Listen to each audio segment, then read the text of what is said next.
On se retrouve enfin pour la partie 2 de ma vidéo sur mon opération.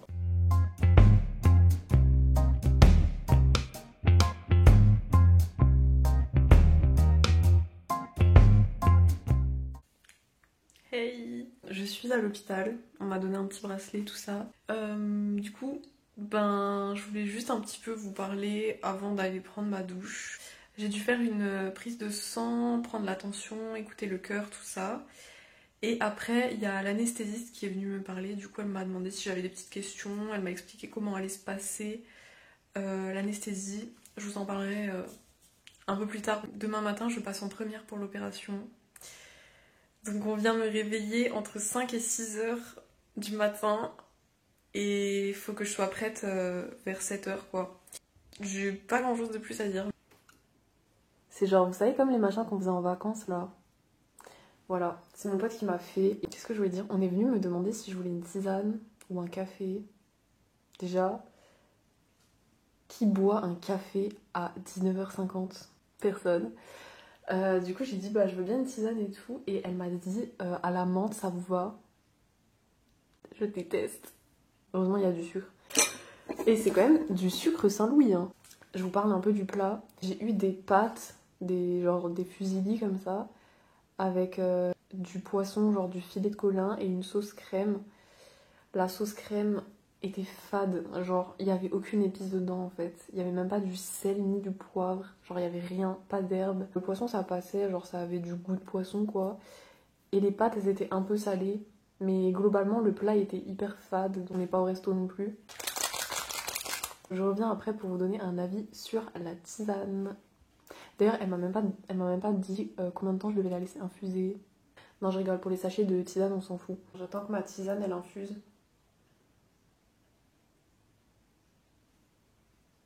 One eternity later. D'ailleurs, pour ce qui est du stress, en vrai, je suis pas du tout stressée. Je suis totalement zen. Mes parents, ils stressent quand même. La tisane, je sais pas si elle a infusé ou pas. Je vais goûter. Heureusement que j'ai mis du sucre. Tilleul menthe. Donc je peux vous dire que elle a un goût d'herbe. Regardez, ça c'est ma peluche. Il s'appelle Walter. Pourquoi s'appelle-t-il Walter? Parce que j'ai décidé de lui donner un prénom après avoir regardé Breaking Bad. Et on se retrouve je ne sais pas quand. Voilà. Hello! Alors, j'ai refait une feuille. Cette fois, il y a beaucoup de choses écrites. J'ai déjà un petit peu ordonné ma vidéo, donc du coup, ça va être plus simple pour moi de la faire. Pour ce qui est un petit peu du déroulement de la vidéo, je vais d'abord vous parler de avant l'opération, genre quand je suis arrivée à l'hôpital, et un petit peu ce que j'ai dû faire. Bon, ça va être assez rapide. Ensuite, je vais vous parler de tout ce qui a été arrivé au bloc, l'anesthésie, tout ça. Ensuite, le réveil, évidemment. Ensuite, je vais vous parler principalement du deuxième et du troisième jour parce que pour moi, c'était les choses les plus importantes. Après, il y aura des informations qui vont s'ajouter, qui se sont déroulées au cours de la semaine où j'étais à l'hôpital. Donc voilà, mais de manière globale, je vais essayer de faire quelque chose d'assez chronologique quand même. Et après, je vous parlerai encore du retour à la maison et comment ça se passe pendant les 6 semaines où on n'a pas le droit de prendre les transports, donc voilà. Et je vous parlerai aussi des médicaments que j'ai pris, comment ça s'est passé, quand est-ce que j'ai arrêté. Je vous parlerai encore du rendez-vous que j'ai eu après les 6 semaines et quelques petits tips qui m'ont un petit peu aidé par rapport à la douleur ou par rapport à comment un petit peu gérer la chose quoi. À la fin de la vidéo, je vous montrerai aussi deux radios, une avant et une après l'opération, comme ça vous voyez concrètement qu'est-ce qui s'est passé dans mon dos. Et je vous montrerai aussi un petit peu des évolutions, on va dire, de ma cicatrice, comment c'était au départ et puis comment elle est maintenant. Si jamais ça vous dégoûte un petit peu, je mettrai ça tout à la fin, donc vous aurez pas besoin de regarder, je préviendrai avant de mettre les photos. Voilà pour ce qui est du petit sommaire de la vidéo. Alors tout d'abord, en arrivant à l'hôpital, le truc qu'on m'a dit c'est il faut que tu te douches et que tu te laves les cheveux. Je passais en première pour l'opération, donc du coup le lendemain matin vers 5-6 heures du matin comme ça, j'ai dû reprendre une douche avec un savon qu'ils m'ont donné. Donc là j'étais en mode très stressée parce que ça fait peur. J'ai jamais été opérée de ma vie et j'avais jamais subi d'anesthésie tout ça, donc ça faisait flipper. Donc je suis contente quand même d'être passée en première et je pense que si j'avais dû attendre plus longtemps, ça aurait été assez horrible. Donc du coup les infirmiers sont venus me chercher et ils m'ont emmenée au bloc. Alors on n'est pas tout de suite dans le bloc opératoire, en fait on arrive dans une pièce où on attend. Il y avait plusieurs personnes, donc vous rentrez pas tout de suite dans le bloc opératoire. Je dirais que j'ai attendu peut-être, on va dire 30 minutes, 20 à 30 minutes, je sais pas, peut-être que le temps paraissait long. Il y a l'anesthésiste qui est venu me parler, on m'a posé une perfusion et après on m'a ramené dans le bloc. Ça ressemble pas trop à ce qu'on voit dans les séries, enfin je veux dire, il y a évidemment des choses qui ressemblent. Moi j'avais une grosse fenêtre comme ça devant moi où je voyais la ville. L'anesthésiste, elle discute un peu avec moi, elle me pose des petites questions, tout ça pour un petit peu me mettre à l'aise. Et ensuite, on me fait une piqûre dans le dos. En fait, ça s'appelle la rachianesthésie. Donc en gros, c'est une piqûre qu'on vous fait en bas du dos et ça va permettre d'avoir beaucoup moins mal quand vous vous réveillez. Et ça anesthésie du coup les muscles du dos. Alors la piqûre, elle est pas douloureuse. Au bout d'un moment, je me couche et on me parle et je ne réponds plus. Je me suis endormie. Donc voilà, c'est un peu soudain et on vous prévient pas quand on vous endort, mais je pense que si vous demandez, la personne vous préviendra. Mais en me réveillant, je me suis dit, elle m'a pas laissé répondre l'anesthésiste. Ensuite, pour ce qui est du réveil, alors moi j'ai été opérée vers 8h du matin et je crois que quand je me suis réveillée, j'ai demandé quelle heure il était. On m'a dit qu'il était 15h il me semble. Au début, j'avais pas capté, mais à un moment, j'ai remarqué que j'avais une sonde urinaire. Ah bon, j'en reparlerai un petit peu plus tard.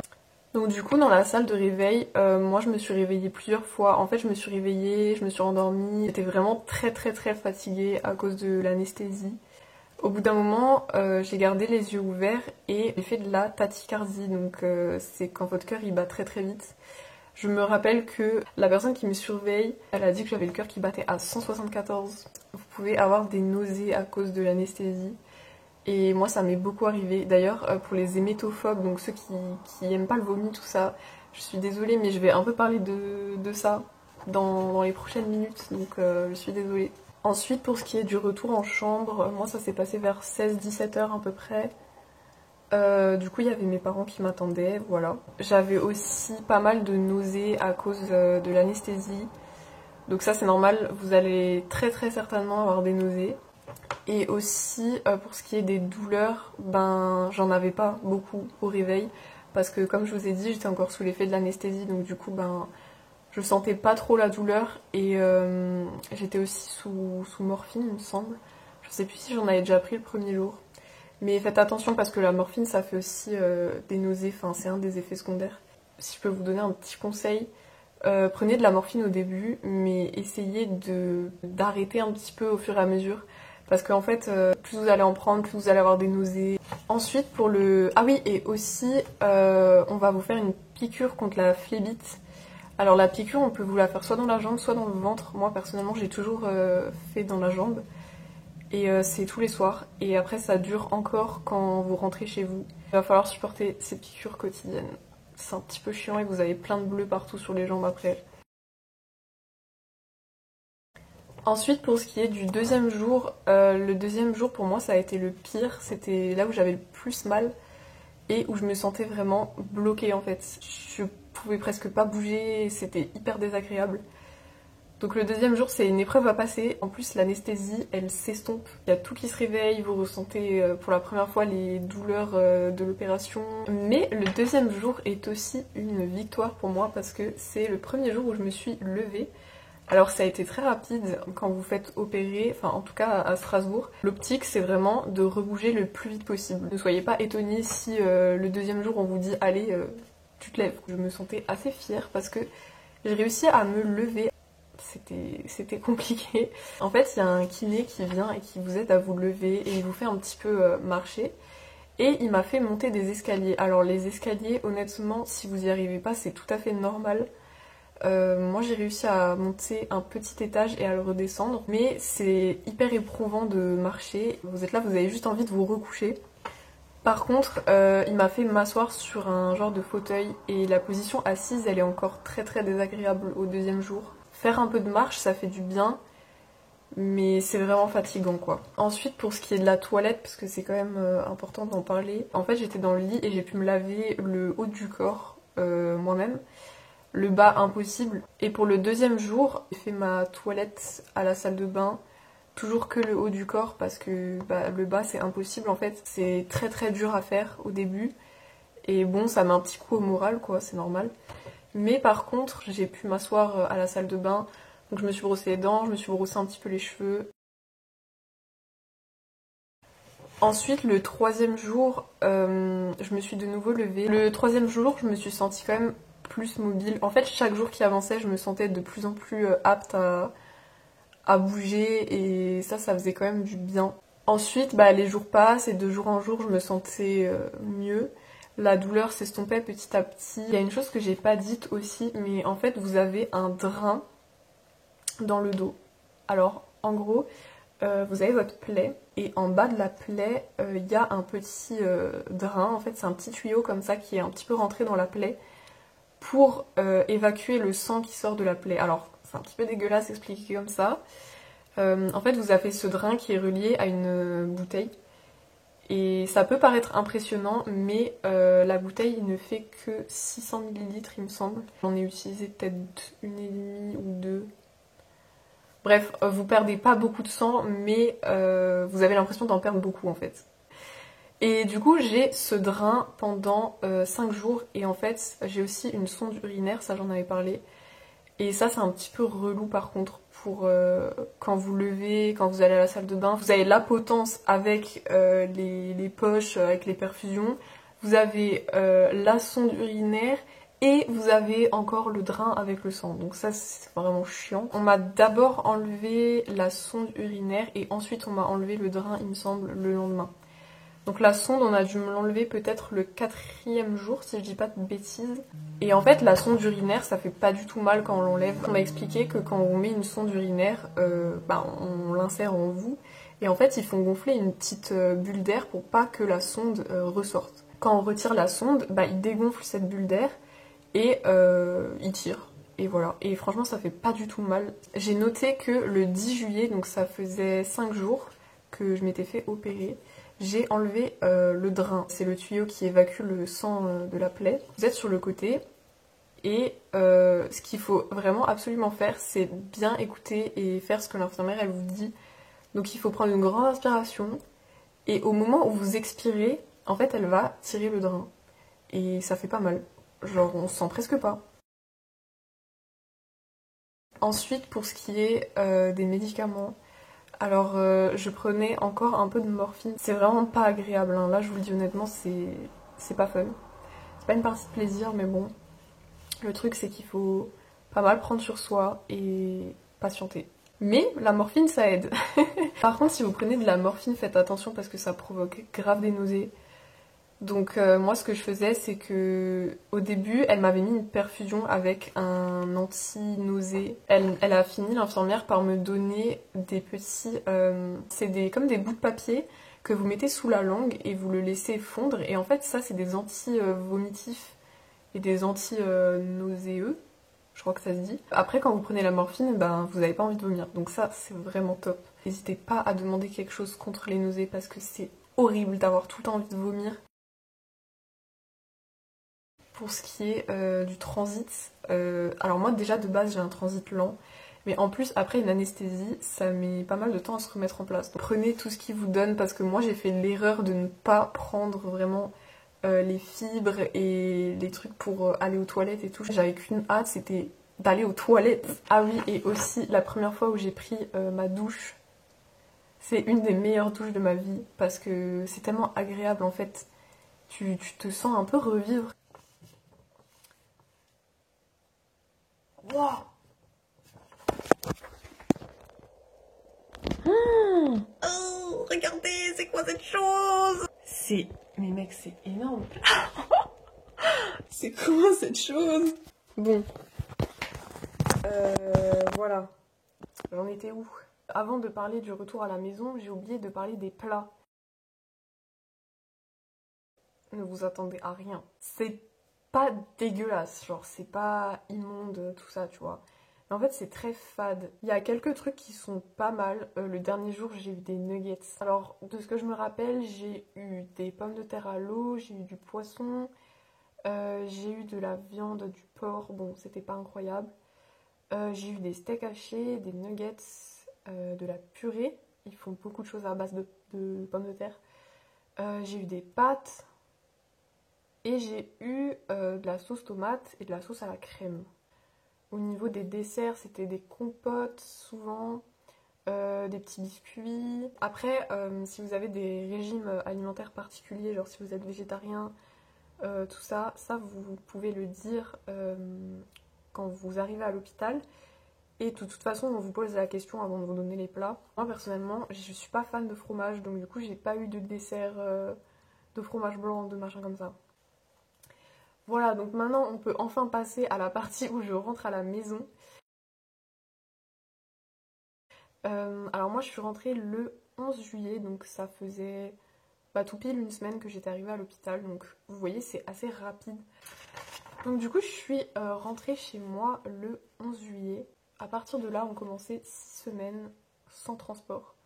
Alors je vous avoue que c'est un petit peu comme un petit confinement. Alors vous pouvez marcher et vous pouvez vous déplacer à pied, mais pas du tout avec les transports, genre pas de vélo, pas de tram, pas de bus, pas de voiture. Alors évidemment, il faut y aller progressivement. Les premiers jours, vous allez avoir du mal à marcher beaucoup.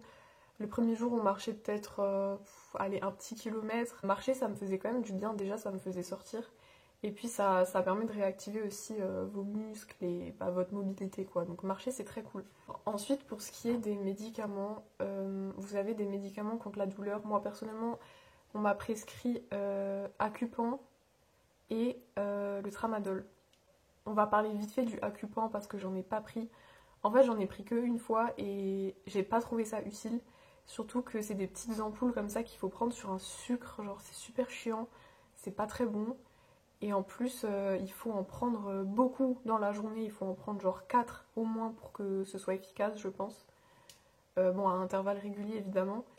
Du coup, moi, j'ai pris le Tramadol. C'est pas au niveau de la morphine, mais c'est quand même, on va dire, similaire. J'en ai pris pendant 2 semaines, 2 par jour.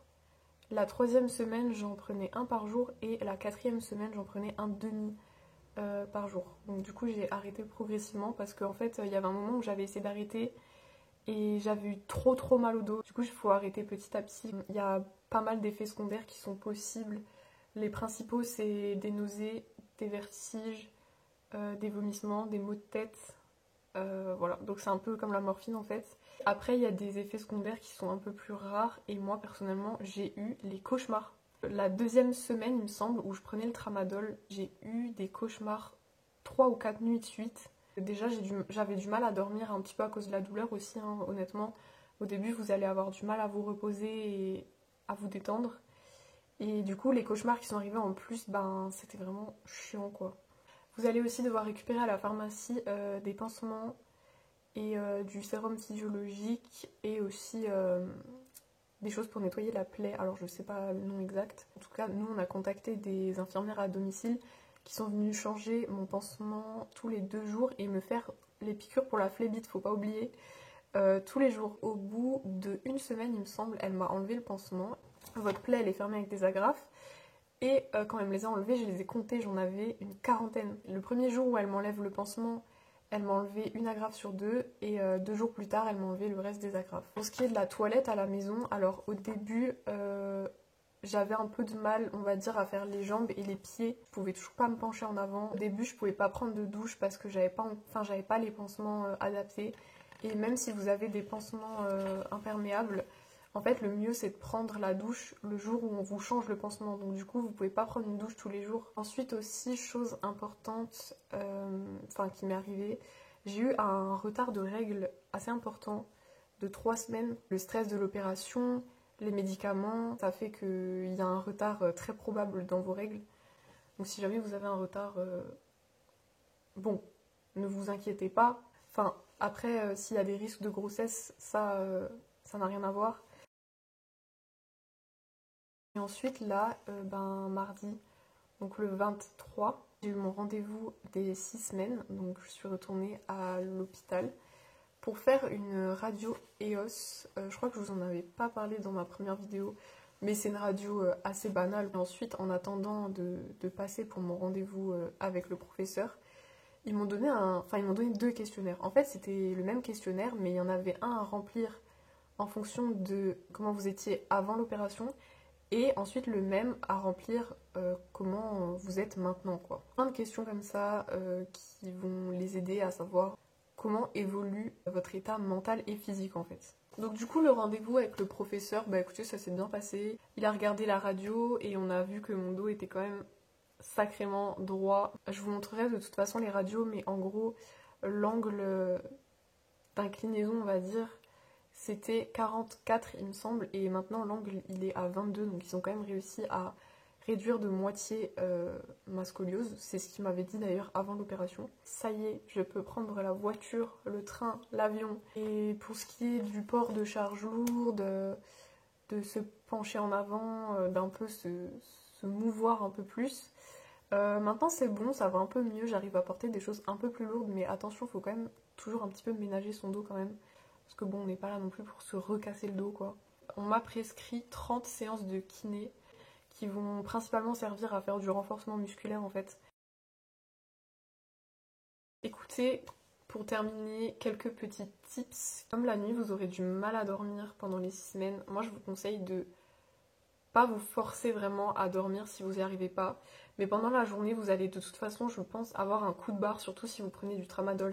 Et du coup, moi, ce que je conseille, c'est de faire une sieste dans l'après-midi, genre 30 minutes à peu près. Comme je vous ai dit, marcher, ça fait du bien, mais marcher de façon progressive. Mais ne pas non plus rester sur des petites distances. Ensuite, pour ce qui est de la position pour dormir ou pour se reposer, alors moi, j'ai jamais été fan de dormir sur le dos. Mais si vous dormez sur le dos, c'est grave cool parce que c'est la position qui fait le moins mal au dos.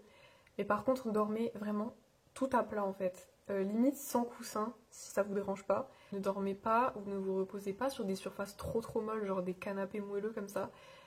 Parce que ça, au tout début, vous aurez du mal à vous relever et ça fait assez mal au dos. Et évidemment, limitez les efforts, donc pas trop soulever des choses, vous pencher, vous baisser, vous accroupir, tout ça. Là, il y a encore des moments où j'ai un petit peu mal, c'est largement supportable.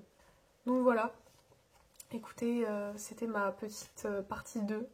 Je vais vous montrer des radios. Du coup, je vous montrerai une radio qui date de quand j'avais 15 ans, donc la toute première que j'ai faite à l'hôpital.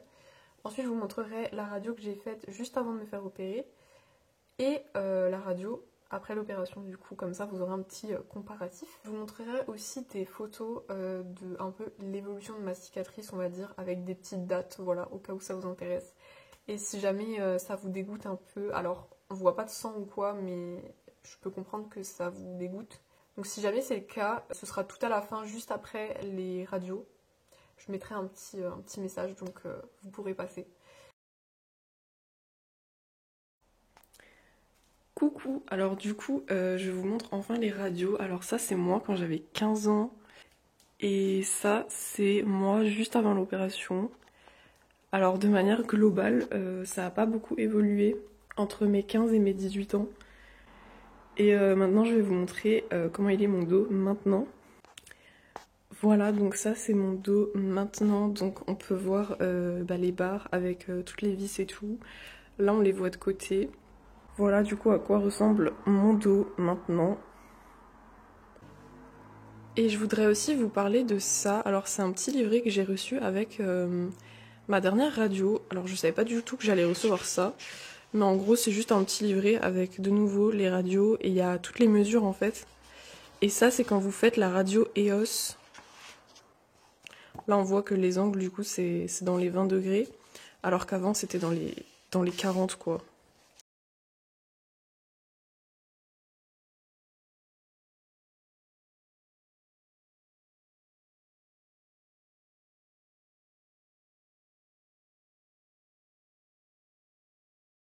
Voilà, bah écoutez, j'espère que cette vidéo était intéressante et qu'elle complète bien la partie 1.